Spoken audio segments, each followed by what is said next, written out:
Assalamualaikum warahmatullahi wabarakatuh. Innal hamdalillah nahmaduhu wa nasta'inuhu wa nastaghfiruhu wa na'udzu billahi min shururi anfusina wa min sayyiati a'malina. Man yahdihillahu fala mudilla lahu wa man yudlil fala hadiya lahu.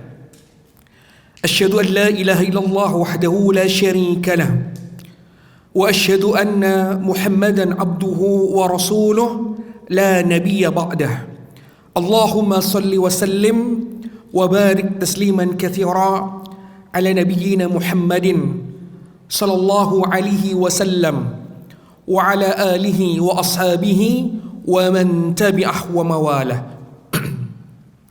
معاشر الحاضرين الصالحين Al-hadirat as-salihat, jamaah kajian rutin at pagi Masjid An-Tanwir pimpinan pusat Muhammadiyah rahimakumullah.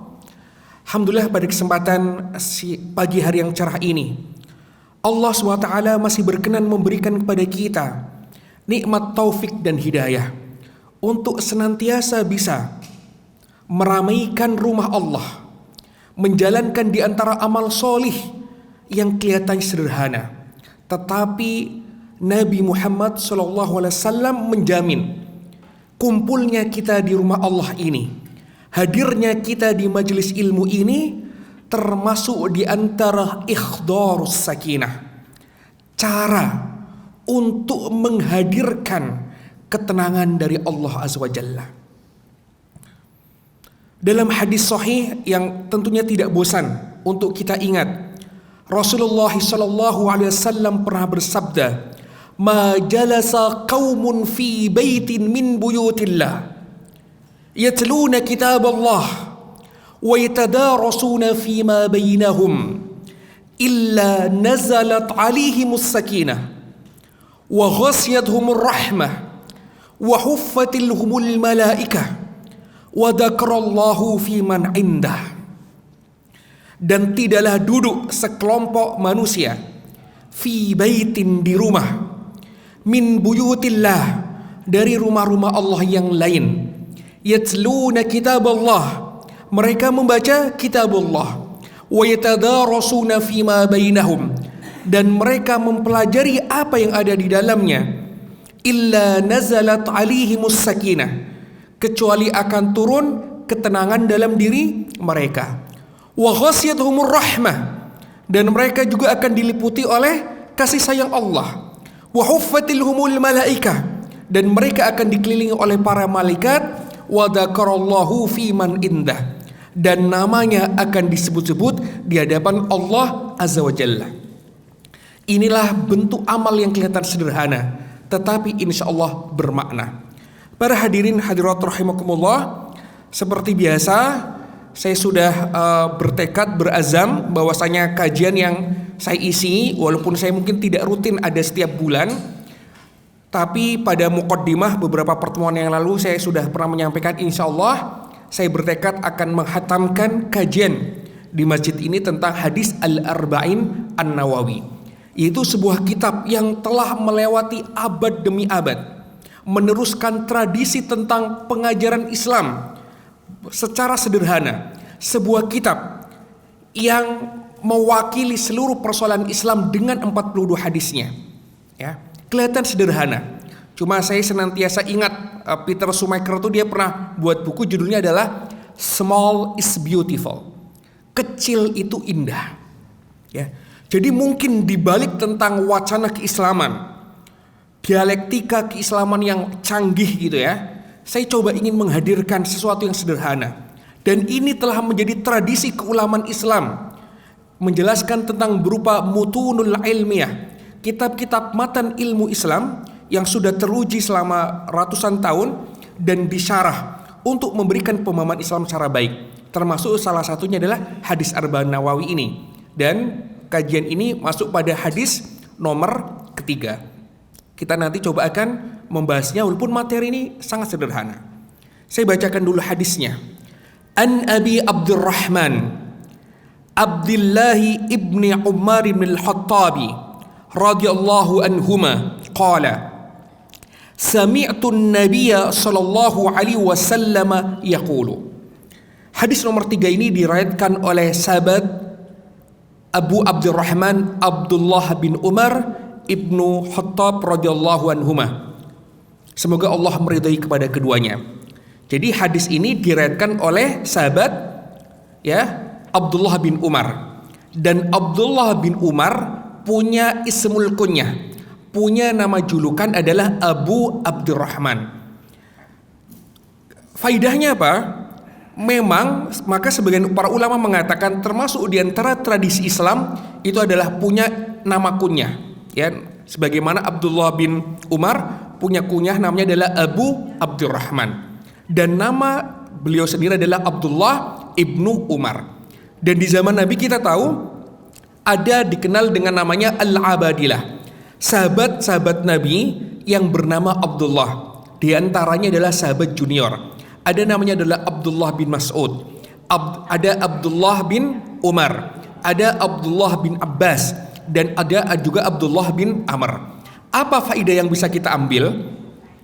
Adanya transmisi keilmuan dari seorang ayah kepada anaknya. Dan inilah menjadi PR kita hari ini, ya, termasuk introspeksi dan muhasabah diri kita kalau kita menjadi pengurus Muhammadiyah. Apa itu? Sudahkah kita mewariskan, sudahkah kita meneruskan transmisi keilmuan, mewariskan ghirah, mewariskan semangat untuk terus berdakwah, terus memberikan kontribusi untuk umat. Nah, ini yang penting, ya.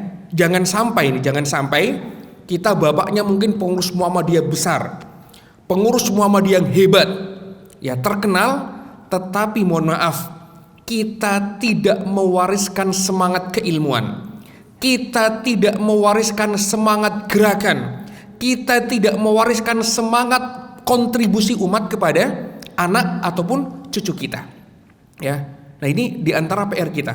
Maka kita berharap mudah-mudahan Allah menjadikan anak kita, keturunan kita sebagai orang-orang yang juga meneruskan tradisi keilmuan, semangat kontribusi kepada umat dan juga bangsa. Dan inilah kita belajar, para sahabat itu adalah orang yang sangat konsisten mewariskan tradisi ilmuwan kepada anaknya, termasuk Abdullah bin Umar, Abdullah ibnu Abbas, dan beberapa sahabat lainnya. Maka doanya adalah biasanya dalam hadis kita mendoakan kepada keduanya, ayah dengan anak yang sama-sama seorang sahabat, dengan bentuk kalimat radhiyallahu anhuma. Semoga Allah meridhai kepada keduanya. Kemudian di sini disebutkan, aku mendengar Nabi Muhammad SAW bersabda. Apa kata Nabi? Buniyal Islamu ala khamsin. Islam itu dibangun di atas 5 hal. Syahadati an la ilaha illallah, yaitu syahadah, persaksian bahwasanya tidak ada ilah kecuali Allah. Wa anna Muhammadan abduhu wa rasuluh, dan bahwasanya Nabi Muhammad sallallahu alaihi wasallam adalah hamba dan juga rasulnya. Wa iqamis salati, dan mendirikan salat. Wa itaiz zakati, dan menunaikan zakat. Wa hajjil baiti, dan berhaji ke Baitullah. Wa saumi ramadana, dan berpuasa Ramadan. Rawahul Bukhari wa Muslimun, diriwayatkan oleh Imam Bukhari dan Imam Muslim. Nah, sebelum kita sampai ke maknanya, saya coba akan sampaikan mungkin di antara beberapa faidah tentang ilmu hadis. Pertama adalah hadis ini disebutkan rawahul Bukhari wa Muslimun. Ada beberapa istilah, muttafaqun alaihi, ada juga kemudian rawahul Bukhari wa Muslimun. Apabila sebuah redaksi hadis itu sama dan syurutnya sama antara Imam Bukhari dan Muslim, maka dia biasanya disebutkan dengan kalimat muttafaqun alaihi, telah disepakati oleh keduanya. Ya, jadi Imam Bukhari dan Imam Muslim bersepakat. Tetapi apabila ada sebuah hadis yang mungkin secara konten isinya sama, ada sedikit redaksi yang berbeda, ataupun mungkin beberapa jalur periwayatan yang berbeda, maka biasanya disebutkan secara sendiri. Rawahul Bukhari wa Muslimun. Nah, maka dalam hadis ini Rasulullah SAW mengibaratkan Islam ini adalah sebuah rumah yang memiliki 5 bagian yang sangat penting. Faidah dari hadis ini adalah Rasulullah itu dikenal sebagai jawami'ul kalim. Apa itu makna jawami'ul kalim? Perkataannya singkat, padat, penuh makna dan mudah dipahami. Dan ini juga faidah yang perlu kita pelajari. Kita mungkin boleh seorang dosen cendekiawan gitu ya, pintar.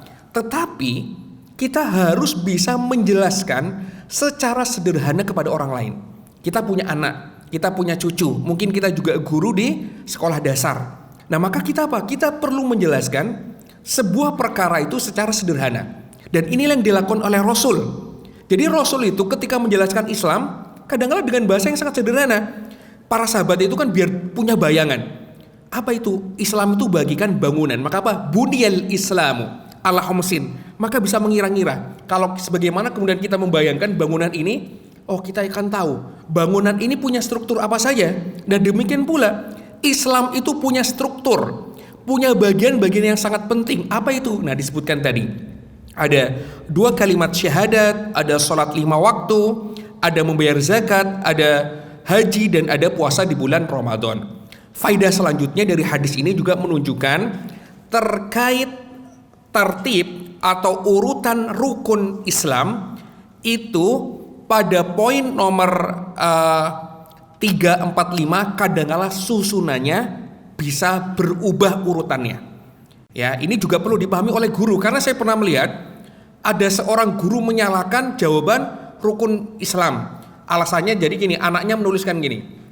Rukun Islam 1 syahadat, 2 sholat gitu ya, 3 haji, 4 zakat, 5 puasa. Maunya gurunya itu puasa itu nomor 3, zakat itu nomor 4, haji itu nomor 5. Padahal di dalam teks-teks hadis tentang menunjukkan rukun Islam itu yang konsisten itu adalah penyebutan pada nomor 1 dan 2-nya, yaitu syahadat dengan sholat. Adapun kadangkala disebutkan puasa dulu, baru haji. Ada haji dulu, baru kemudian sholat, baru kemudian puasa ataupun zakat. Jadi ini yang nomor 3, 4, 5 berkaitan dengan zakat, puasa dengan haji kadangkala disebutkan secara bergantian. Jadi ini bukan tartib yang sifatnya baku. Pokoknya puasa nomor 3, zakat 4, haji 5. Tidak, gitu ya. Jadi ini adalah 3 hal yang bisa kemudian urutannya berbeda. Kecuali pada poin nomor 1 dan 2 yaitu syahadat dengan sholat. Nah, itu adalah urutan yang baku.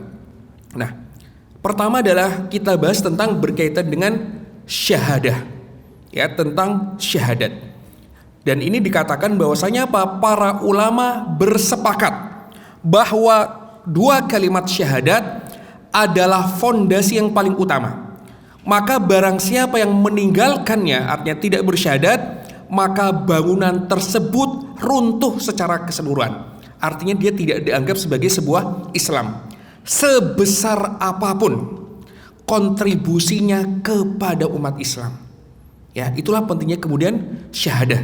Karena syahadah itulah yang membedakan bainal muslim wal kufr, antara keislaman dengan kekufuran. Padahal ya sebenarnya dalam hidup ini Islam itu juga banyak ditolong oleh para orang-orang yang tidak pernah bersyahadat, ya. Jadi yang menolong Islam ini tidak semuanya orang yang bersyahadat. Islam itu juga kadang-kadang ditolong oleh orang-orang yang tidak bersyahadat. Kalau kita sebagai orang yang pernah mendalami Islam, kita tahu ada beberapa penulis non-Islam yang sangat objektif, sangat adil dan membela Islam walaupun mereka bukan Muslim. Misalnya kita kenal ada namanya Karen Armstrong. Beberapa penulis tentang masalah ketuhanan yang sangat terkenal. Ada namanya kemarin yang baru wafat, ada namanya John Esposito. Dia adalah seorang pemikir barat yang menulis Islam dengan sangat baik. Ada juga orang Jepang, namanya adalah Toshihiko Isutsu. Salah satunya dia sumbangnya tentang etika Islam. Mereka orang-orang cendekiawan Islam luar biasa. Kontribusinya kepada Islam besar. Ya, tetapi qadarullah, ya mereka tidak sampai bersyahadat. Ya, ini yang kita sayangkan. Jadi bahkan ada sebuah kisah menarik. Jadi Toshihiko Isutsu, orang Jepang ini sangat dekat kepada salah seorang pemikir Muslim, filosof di dunia Melayu Islam yang sangat besar dan baru juga wafat belum lama. namanya adalah Sayyid Naqib Al-Attas. Ya, beliau dulu adalah orang kelahiran Bogor, tapi kemudian menjadi cendekiawan besar, filosof besar di Malaysia, pendiri International Islamic University Malaysia, Sayyid Naqib Al-Attas. Dan Sayyid Naqib Al-Attas dia pernah mengajak Toshiko Itsuzu karena tulisan yang sangat positif tentang Islam untuk masuk ke dalam Islam. Apa jawaban kemudian Toshiko Itsuzu? Seandainya aku masuk Islam, siapa yang akan membela Islam dari luar? Ya, jawaban yang kemudian susah untuk dijawab, gitu ya. Nah, inilah jadi kita pun tetap berterima kasih, mengapresiasi kepada orang-orang yang tulus membela Islam, walaupun ternyata takdir berkata lain. Jadi Islam itu pun banyak ditolong oleh orang-orang yang tidak bersyahadat. Tapi ketika kita berbicara tentang keislaman, ya sudah jelas, gitu ya. Maka syahadat ini adalah menjadi tolak ukur utama tentang keislaman. Nah, selanjutnya para ulama membahas, lalu bagaimana dengan orang yang meninggalkan 4 rukun Islam selain 2 kalimat syahadat? Nah, maka para ulama itu berbeda pendapat mengenai hal ini. Ya, para ulama kemudian berbeda pendapat tentang masalah hal ini. Pertama, orang yang meninggalkannya dengan keyakinannya bahwa hal itu tidak wajib. Jadi ada orang yang meninggalkan rukun Islam karena menganggap rukun Islam itu ya penting kita berislam, yang itu tidak wajib. Nah, orang yang meninggalkan karena meyakini bahwa hal itu tidak wajib, maka dia dihukumi kufur berdasarkan kesepakatan para ulama, karena rukun Islam termasuk dalam bahasa Islam disebut namanya adalah ma'lumu minad dini bid-darurah. Hal-hal yang sudah pasti diketahui oleh seorang muslim. Jadi ada istilahnya kalau menurut Islam itu ma'lum minad din bid-darurah. Hal yang sudah seharusnya dipahami secara umum oleh muslim, gitu ya. Nah, hal ini juga dijelaskan oleh Syekhul Islam Ibnu Taimiyah rahimahullah. Beliau mengatakan, fa innal imana biwujubil wajibati adh-dhahirati al-mutawatirati wa tahrimil muharramati adh-dhahirati al-mutawatirati huwa min a'dhami usulil iman wa qawaidid dini wal jahidu la kafirun bittifaqi. Ya. Nah, ini jadi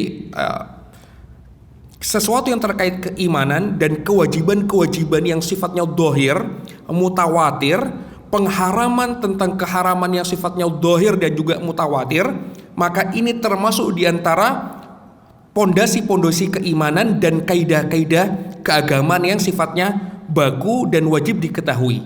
Maka apabila penentangan terhadapnya, maka dianggap sebuah kekufuran yang disepakati.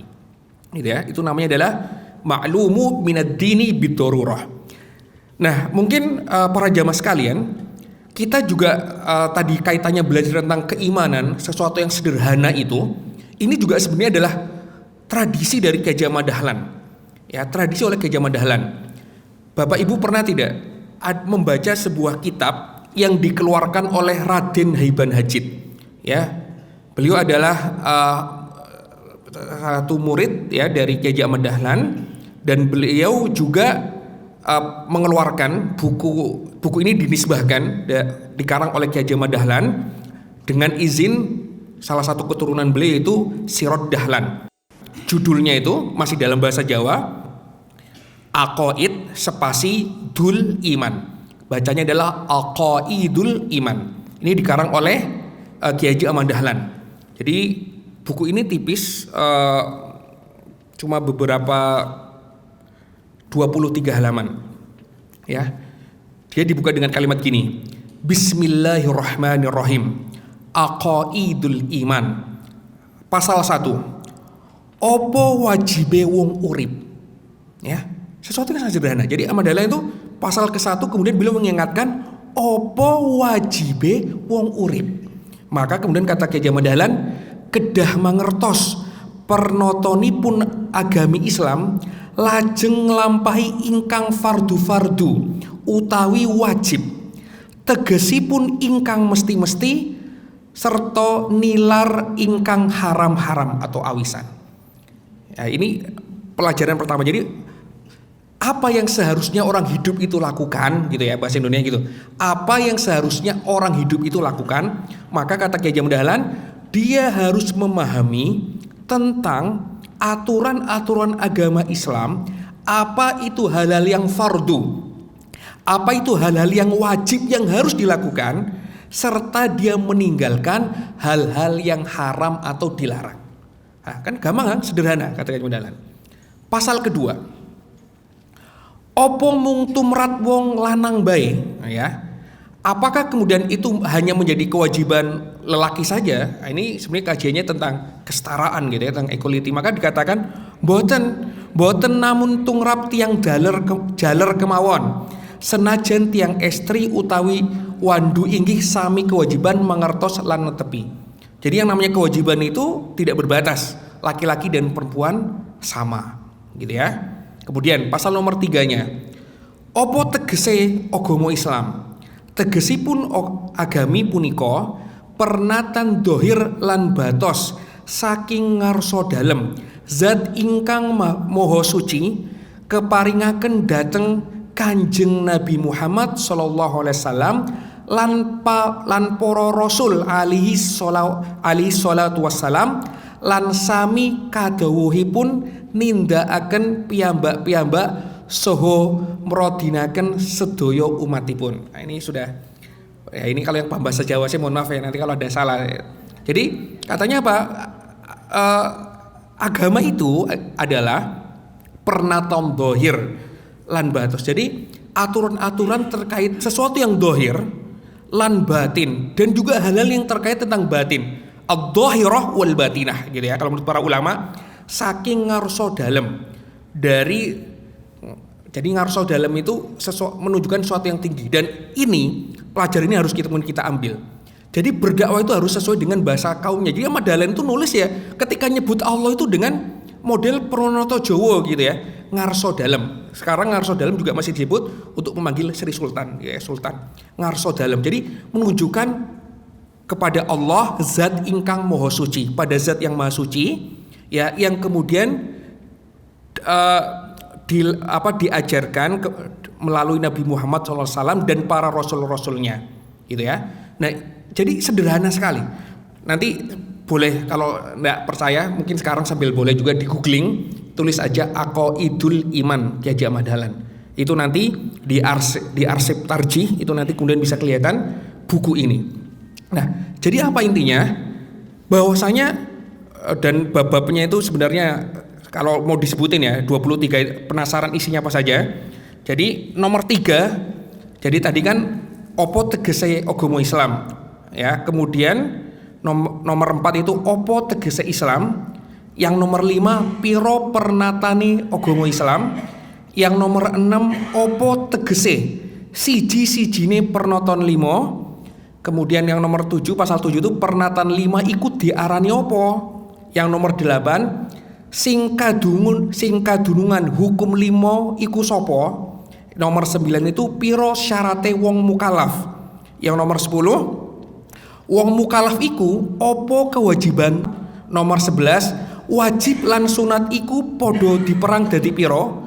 Ya, itu nanti kalau dibaca banyak ya. Jadi intinya Ahmad Dahlan itu ya sederhana saja cara mengajari tentang masalah keimanan dan tentang masalah agama Islam itu. Nah, maksud kita apa? Jadi sesuatu yang kelihatan sederhana, belajar rukun iman itu ya apa? Maklumu biddarurah. Atau kalau dalam bahasa Dr. Solah Sawi itu dia menyebutkan mala yasaul muslimu jahluhu. Hal-hal yang seorang muslim jangan sampai tidak tahu, itulah ya. Nah, jadi memang ada perkara-perkara yang kemudian harus kita pahami termasuk dengan rukun Islam ini, gitu ya. Nah, dari kembali kepada tadi pertama tentang syahadat, maka para ulama tadi punya 2 pandangan. Para ulama berbeda pendapat mengenai hal ini. Maka para ulama membahas bagaimana tentang orang yang meninggalkan 4 rukun iman selain syahadat. Tadi pandangan yang pertama adalah orang yang meninggalkannya dengan keyakinan bahwa hal itu tidak wajib, maka para ulama menghukuminya sebagai bentuk kekufuran. Yang kedua, yaitu model orang yang meninggalkan namun dia tetap akan kewajibannya. Jadi kalau model yang pertama, dia meninggalkan karena nganggap itu tidak wajib.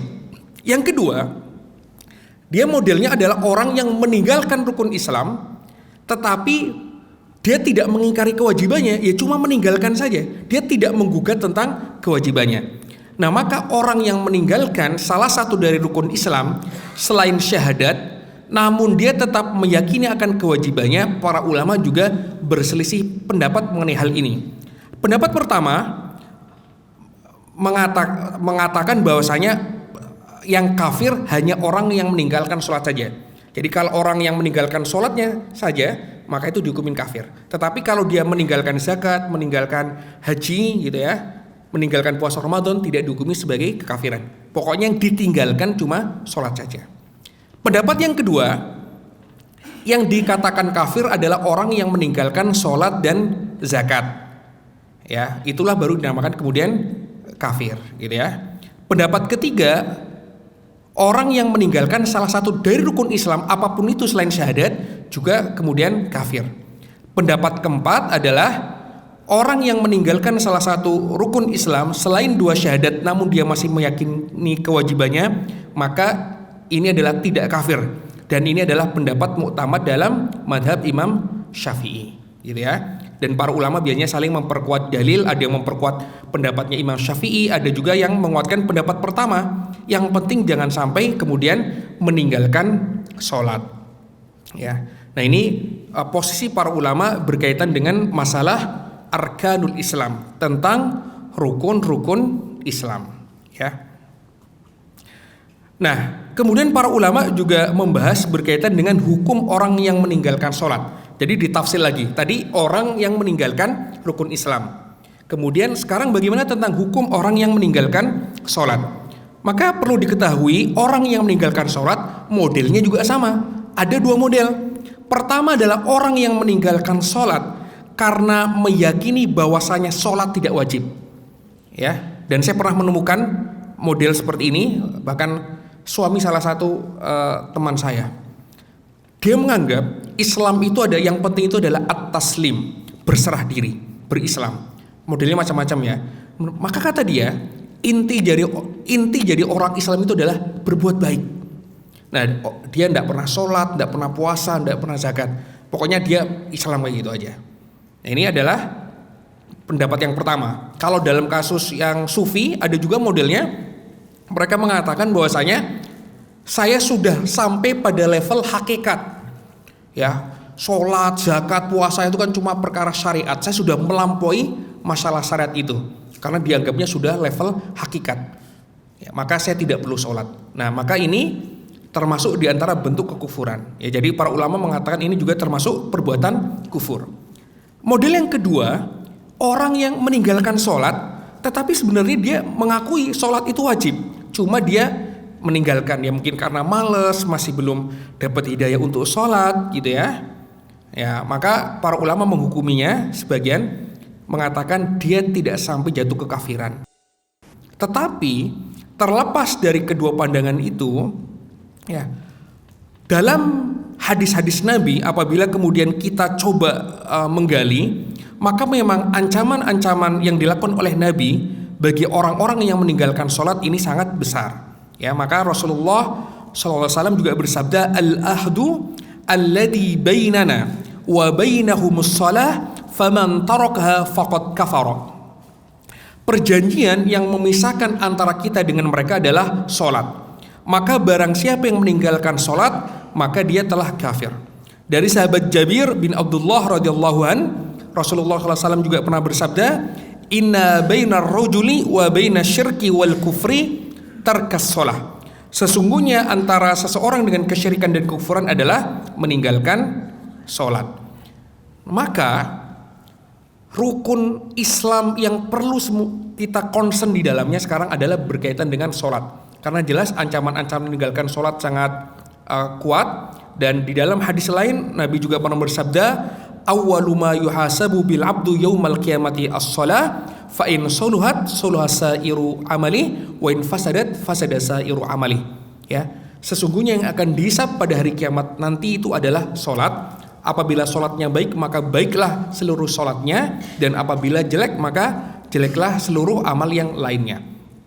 Para hadirin hadirat rahimakumullah, maka tugas kita sekarang sebagai warga Muhammadiyah, marilah kita juga belajar sholat sebaik-baiknya. Dan permasalahan yang termasuk paling banyak ditanfizkan, dibahas di majelis tarjih itu juga adalah perkara sholat. Nanti Bapak Ibu boleh browsing di website tarjih.org.id. Nanti ada menu download ya dokumen. Nanti akan muncul tuh ada berita resmi tentang putusan-putusan ataupun tanfi berkaitan masalah tarjih khususnya. Itu nanti salah satunya yang paling dibahas di banyak juga adalah perkara sholat. Dalam pengalaman saya saja ketika ikut berapa kali munas tarjih, ada munas tarjih di Palembang, munas tarjih Makassar, terakhir di mana? Itu perkara yang dibahas juga sholat. Ada misalnya berkaitan dengan bacaan-bacaan sholat. Nah, salah satu hasilnya misalnya apa? Muhammadiyah sudah mengkaji tentang bacaan sholat. Ada yang dulu dianggap ciri khasnya Muhammadiyah, ternyata kemudian ada tambahan lain. Misalnya gini, dulu ciri-ciri sholatnya Muhammadiyah itu adalah Bismillah itu sir. Ya, kalau jahar maka bukan Muhammadiyah. Kemudian setelah dilakukan pengkajian tentang hadis, ternyata Nabi Muhammad SAW memang pernah membaca Bismillah itu secara dua model. Pernah secara jahar, pernah secara sir. Makanya kemudian pendapat di dalam majelis tarjih berubah. Warga Muhammadiyah dipersilakan memilih mau membaca Bismillah secara jahar ataupun secara sir, dua-duanya ini adalah syar'i. Ya, artinya ada landasan syar'inya. Itu misalnya itu membahas tentang bacaan-bacaan sholat. Selanjutnya ada juga pada munas tarjih di Makassar itu dibahas tentang sholat. Bahkan ada empat sholat yang dibahas ya. Ada berkaitan dengan batasan sholat jamak dan qashar. Membahas tentang masafahnya seperti apa, jaraknya seperti apa, dibahas. Kemudian juga dibahas tentang penambahan sholat-sholat tatawwu gitu ya. Artinya apa? Sholat ini juga menjadi hal yang penting oleh Muhammadiyah. Makanya termasuk banyak juga dibahas oleh majelis tarjih. Nanti silakan bisa di googling sendiri tentang putusan-putusan dari majelis tarjih terkait dengan sholat. Ya. Selanjutnya, apabila sholat itu dikaitkan dengan penguatan karakter kebangsaan, saya melihat sebenarnya termasuk di antara masalah bangsa ini adalah belum menjadikan sholat itu sebagai solusi. Ya, kelihatannya mungkin klise. Dari mana kok sholat itu jadi solusi? Kita coba akan bedah. Pertama, sholat itu mengajarkan apa? Mengajarkan umat Islam berbuat disiplin. Dalilnya jelas, innas sholata kanat 'alal mu'minina kitaban mauquta. Jadi Allah itu sudah menjadikan waktu-waktu sholat itu ditentukan, waktu-waktu yang telah ditentukan. Hikmahnya apa? Agar umat Islam itu bisa bersikap disiplin dan komitmen terhadap waktu. Sayangnya apa? Sekarang kita coba muhasabah. Kita benar betul jadi orang Islam itu disiplin. Ya, sholat saja mohon maaf kita kadang-kadang sholat tidak di awal waktu. Belum lagi kalau kita nambah komitmen kerjaan kita, komitmen rapat. Ya. Nah, ini yang perlu kita udahakan. Kalau rapat mulai jam 8, ya jam 8 mulai. Jangan rapat undangan jam 8 baru mulai datang orang-orang setengah 9, mulai jam 9. Nah, itu bertentangan dengan semangat kedisiplinan dalam sholat. Ya. Nah, itu kan nilai-nilai ini. Jadi tidak ada alasan seharusnya umat Islam tidak disiplin. Itu yang pertama. Nilai sholat yang lain apa?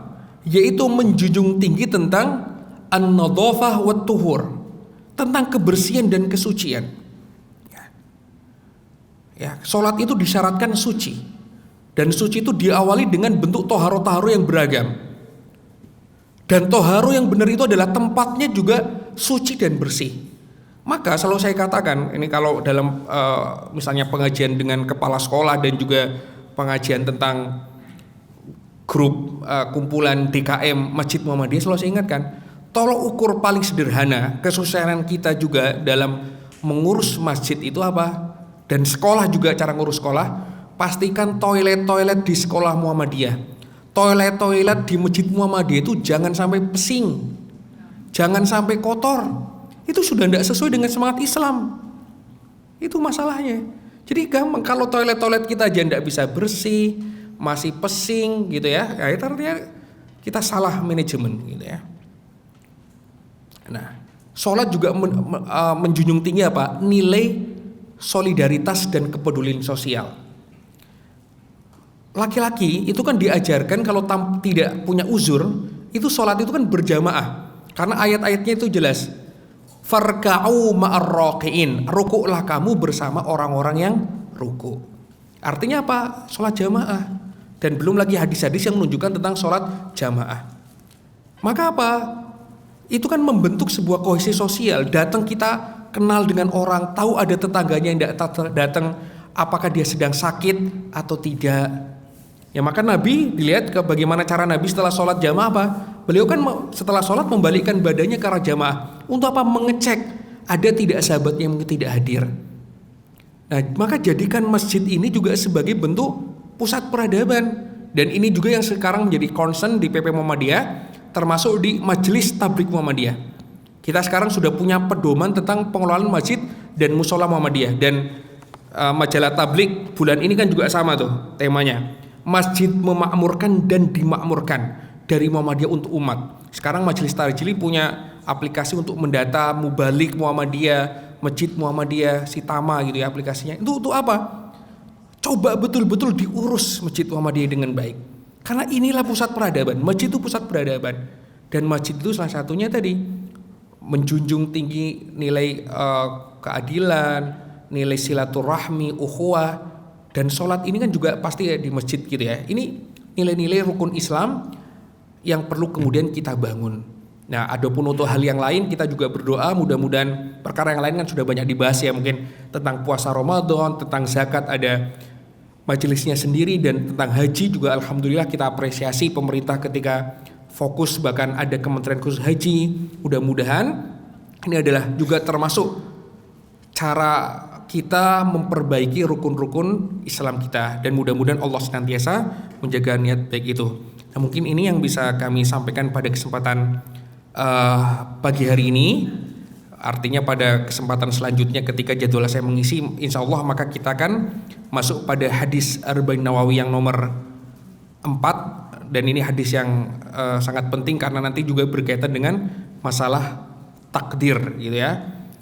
Aku qouli hada, nasrun minallah fatun qarib. Wassalamualaikum warahmatullahi wabarakatuh.